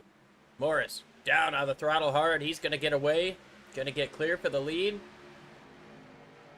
Opplinger moving down, trying to get next to the 38 for second place. Side drafting going on here in turn 1. Teammates up top, the 34 and 38 pushing each other. Trying to make something happen up on the top side. Senesack's going to move up to try to help. Morris with a big shove here from the 51 of Opplinger. Up the racetrack goes Senesack and Vidal. Going to be able to keep it straight. Coming up off of turn number 4. White flag is in the air. This time it's Morris by a skosh. Dead even across the line. Opplinger slides up a little bit. Might have been a little bit of contact with the 34. Up the racetrack goes Senesack, and Opplinger gets into the back of Morris. Alan Dobbs takes the race lead up on the outside. Nicholas Caldwell, he's going to move up to the top. He's going to help. A little bit of a push for Jacob Jensen. There's contact in the back. Alan Fox is in the wall. So is Senesack. They're 3 wide, crashing across the line, but Alan Dobbs is going to win. Wow, what a finish, folks. Justin Opplinger second, and Jacob Jensen rounds out our podium. Paul Irvin was able to get up to 6th place. He fought back from being a lap down. Brandon Storer in 4th, Nicholas Caldwell 5th, Paul Irvin in 6th, Joe Darnell, Josh Vidal, Daniel Krim, and Alan Fox. Takes a heavy hit on the last lap. Ed Well, they Morris gave it Jr. their all there coming off of turn 4.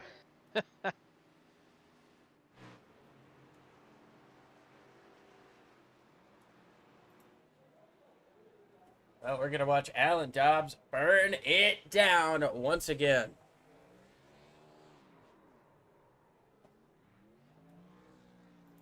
He had the strongest car. You can honestly say the best car won this race tonight. Yeah, absolutely. He started on the pole, won the first stage, led the most laps.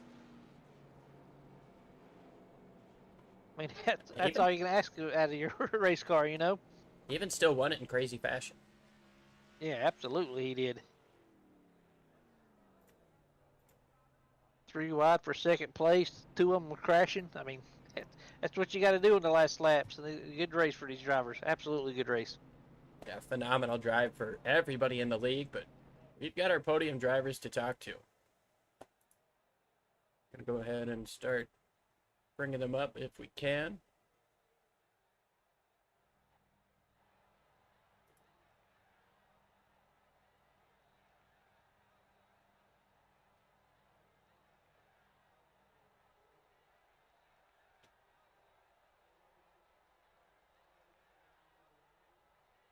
Just give us one moment here.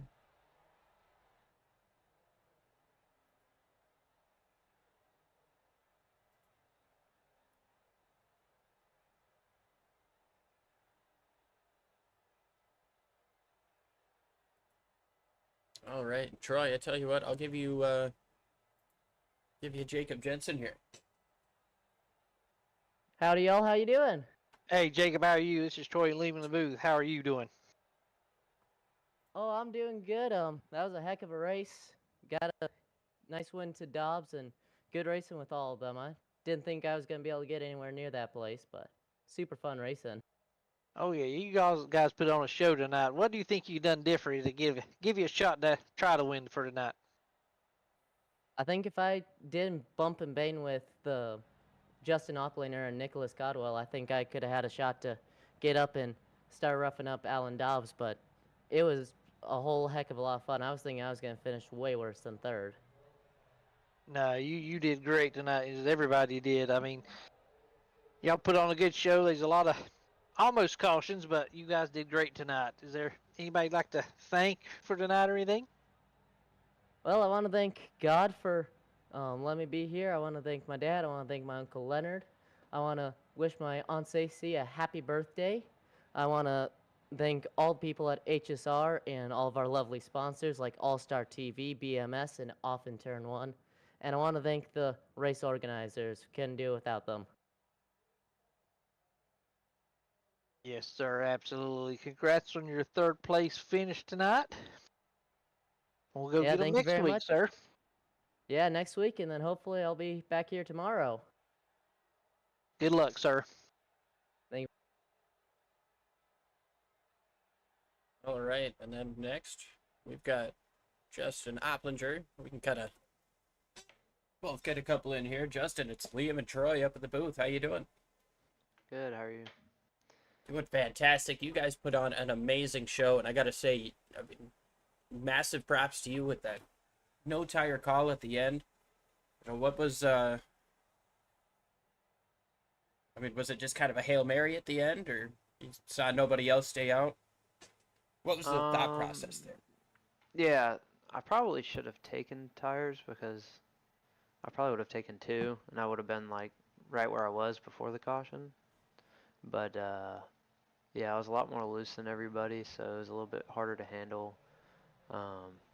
Yeah, that last run, I was just gonna try and pretty much like you said, stay in the lead and Hail Mary. I didn't mean to spin Ed. I already apologized to him off of 2, but I didn't. I pushed him too early. I thought I was more square than that, but yeah, I don't know. That it was a race. Is a little frustrating. It's so hard to pass at Atlanta with this new configuration. It's hard to get track position and stuff. It's pretty frustrating. Well, we definitely saw you making some aggressive moves trying to get that track position. How did the car feel out there, and what was it like as you guys got 20, 30 laps into the run? Yeah, around 30 laps in, you'd have to lift for majority of the entry, and especially into 3. I know 3 is a lot more sharper of a turn than 1 is turn 1 and 2, but yeah, it would get a lot more loose on you, and you just had to be like a lot more careful on your inputs with throttle and steering.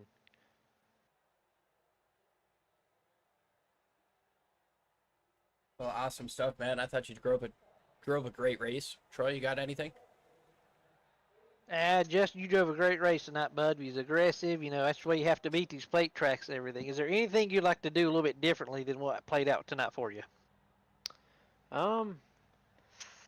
Qualify better probably. I know that screwed me. I started 8th, and then probably did a little bit more research. I I didn't really get the right fuel mileage before the race, and I didn't know much about the tire wear, so didn't come in too prepared for this race. But I like on the on-track stuff, I tried about just everything that I could think of, and none of it really worked that well. So, yep.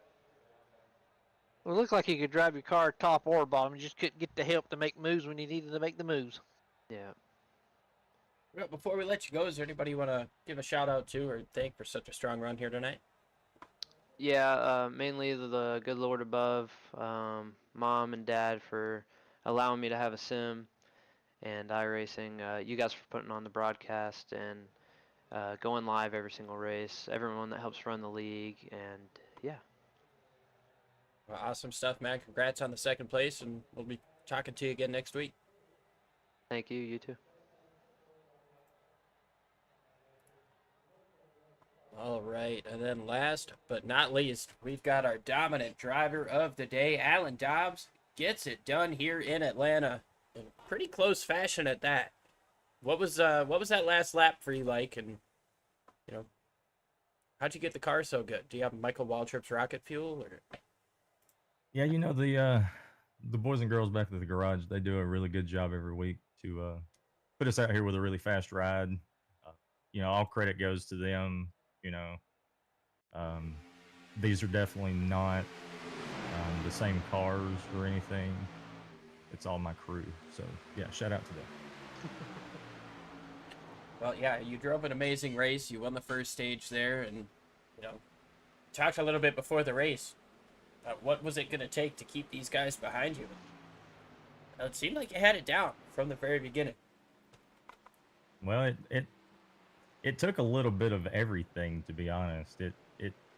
It took being smooth and not really killing the rear tires and getting so loose I couldn't drive it. And there was definitely a few blocks and different things that may or may not have been the best move, but hey, we're sitting in victory circles, so I guess it worked out just fine. Yeah, I don't think there's really much to complain about on your end. Get another checkered flag on the season, and I get to move forward into playoffs with a lot more confidence. Yeah, it's nice to get the win out of the way, and next week we can come and do everything we can. Try to, we want momentum. We don't want to come out next week and have a terrible week and then go into the championship races on a back foot. But we don't have to worry so much, at least, and that's a load off. Well, Alan, after an amazing race, you take the checkered flag. Is there anybody you want to give a shout out to or thank for such a strong run here tonight? Hey, just shout out to Nightfall Graphics, all the guys at NCR, you guys for the broadcast, everybody comes out and races,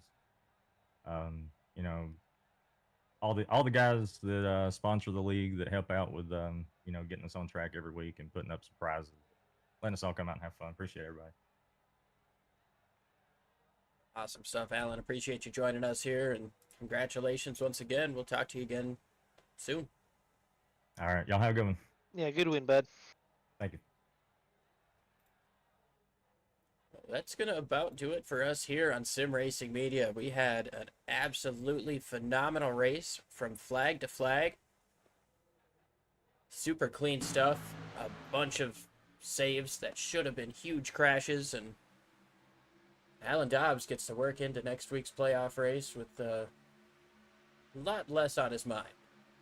Yeah, I'm sure going into next race he won't be as stressed out as he was going into this race. Go ahead and get that win out of the way. See the contact there that got Ed Morris sideways. There were 3 wide going into turn number 3. Alan Fox and Bryce Senesac got together, and both of them got loose. Joe Darnell in the 8. Great job keeping that straight. It's just hard racing coming to the white flag. That's all that really was. Yeah, everybody's trying to get everything they could. Yes, sir, they did. I mean, we had a three wide battle for second spot, so Well, we'll go ahead and show you our finishing results now. So Alan Dobbs is able to get the job done over Justin Opplinger, Jacob Jensen, Brandon Storer, and Nicholas Caldwell in the top 5. We got Paul Irvin, Joe Darnell, Joshua Vidal, Daniel Krim, and Alan Fox rounding out your top 10.